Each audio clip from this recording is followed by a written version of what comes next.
I'm out for a spring wildflower hike, and what happens over wintertime is I tend to forget what the different species are. I remember most of them, but occasionally I come across one and I'm just like, I don't remember which one that is. So I'm going to show you really quickly how we're going to identify a plant. Do you see this little guy over my shoulder? Obviously it's purple and white.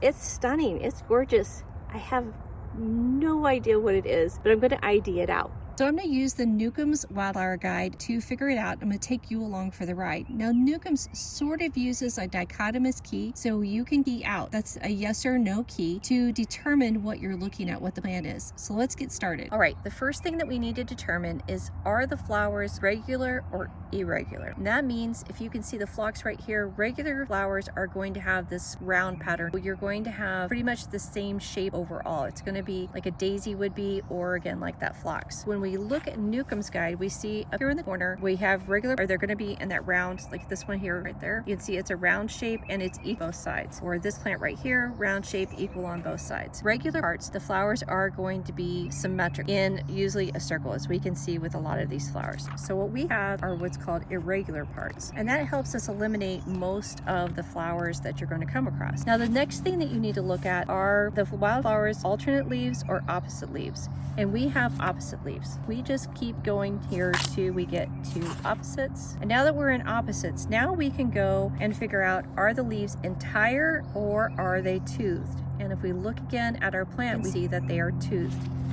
So now we keep flipping through here until we get to the tooth part, and now we have the tooth or lobed part. Then we can jump down here to, are the flowers yellow or straw colored? And they're not. We go through medium, we're still in the yellow part. Now we're into the pinks, and are they in whorls? Yellow in clusters. All right, so we're getting kind of closer here. You can see that the flowers aren't yellow, and they have lips to them. The leaves are toothed or lobed, so we are getting right within the area. Now if you look at this, it kind of looks similar. Now there's a monkey flower, which a violet or pinkish flower. That's not going to be it, because that's not what we have. We have a blue and white flower with the top being white and the bottom being blue. So we flip to the next page and we start looking at the descriptions here. Now if we look at our lobing, this is called a tooth here. If we look at that tooth, our toothing on the flower is not that dramatic. It's not this saw kind of look. It's more of an easy edge, but it's also not as smooth as this edge is. But if we look here at this one's really, really evident. Obviously we have a darker bottom, we have a lighter top, we have the opposite leaves, and if you look at this toothing along the edge, it's very not as dramatic as what you have with this. So what we have is a blue-eyed Mary. A very expensive pointer stick that I'm going to be using, and I think that you'll appreciate how expensive this pointer stick is. Get it there.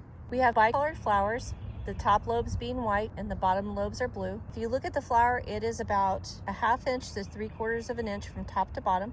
We look at these flowers down here. The center lobe is pretty much folded over the stamens. This gives it an appearance of being a 4-lobed flower, because if we just looked at this, we would think this is 1, 2, 3, 4, but this is the top part and this is the bottom part. The flowers come off in whorls, which we can see back here. I'm going to drop that down a little bit. You see they come off in a whorl around the plant. And to go to the leaves, we have opposite leaves. They come right off the stalk from each other. The leaves are sort of kind of egg-shaped. This most definitely is a moist woods. So what we have here is a blue-eyed Mary. So we have the white top, the blue bottom. Flowers come off in a whorl, which means they come off all the way around the stalk. The leaves that we have are opposite leaves. This looks like it's 4 individual flower parts. You have these 2 wings up here and these 2 down here, and they're also folded over the stamens. So as you can see, we have the top part and we have the bottom part, and the top and the bottom are folded over the stamens, protecting them.